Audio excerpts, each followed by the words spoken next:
ஓம் ஸ்ரீ தரணியர்களுக்கு வணக்கம். நிறைய பேருக்கு குலதெய்வம் வேணும், குலதெய்வம் கோவமா இருக்குன்னு சொல்லிட்டாங்க.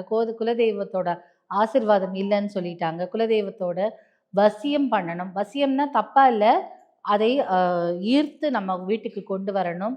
இதெல்லாம் எப்படி பண்ணணுங்கிறது கேட்டிருந்தாங்க. ஸோ அதற்கானதா இந்த பதிவு. நம்ம ஏற்கனவே குலதெய்வத்தை கருங்காலி கட்டையில எப்படி நம்ம வரவழைச்சு கொண்டு வரோம்னு சொல்லியிருக்கோம். அதனால நீங்க என்ன பண்ணுங்க, கருங்காலியில ஒரு சின்ன கட்டை ஒண்ணு வாங்கிக்கோங்க. தேவைப்பட்டால் சொல்லி வச்சும் வாங்கிக்கலாம். சின்ன கட்டையா ஒண்ணு வாங்கிக்கோங்க. அந்த கட்டையை 3 தண்ணீல கொஞ்ச நேரம், பன்னீர்ல கொஞ்ச நேரம், பால்ல கொஞ்ச நேரம், மஞ்சள் தண்ணீல கொஞ்ச நேரம். அதுக்கப்புறம் தண்ணீர்ல போட்டு அத வாஷ் பண்ணிட்டு, அதற்கான மஞ்சள், குங்குமம் இட்டு, அந்த உங்க குலதெய்வம் உக்கிரகமா இருந்தாலும், கருங்காலியில வர்ற குலதெய்வம் உக்கிரமா இருக்காது. அதனால வீட்ல வச்சுக்கலாம். ஆனா, அசைவ படையல் மட்டும் எப்பவுமே போடக்கூடாது. வீட்டுக்குள்ள வச்சு. வெளியில வச்சு போட்டுக்கலாம். அகைன் வீட்டுக்குள்ள படையல் போடும்போது, அசைவ படையல் போடக்கூடாது. வெளியில வச்சு வைக்கும்போது, நீங்க அசைவ படையல் போடலாம். வீட்டுக்குள்ள கருங்காலியில வச்சாலும், அசைவ படையல் போடவே கூடாது. ஸோ இந்த கருங்காலியை நீங்க என்ன பண்ணுங்க, முன்னாடி நாள் நைட்டே ப்ரிப்பேர் பண்ணி வச்சுக்கோங்க.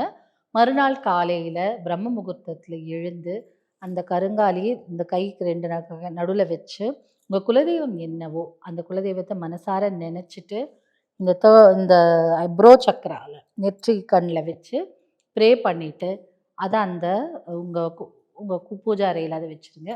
வச்சுட்டு ஒரு வாழைப்பழம், வெற்றிலை பாக்கு, அவல் பொரி, கடலை இதுவே போதும் நெய்வேத்தியம்.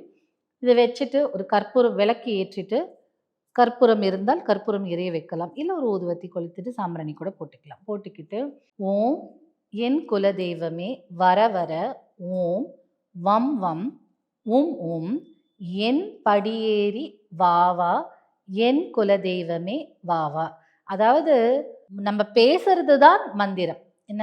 அப்ப குலதெய்வத்தை நம்ம யாரையாவது நம்ம வீட்டுக்கு வாங்கப்பா அப்படி சொல்றோம்ல. அந்த மாரி குலதெய்வத்தை வீட்டுக்கு கூப்பிடுங்க. அதனால கூப்பிடுங்க.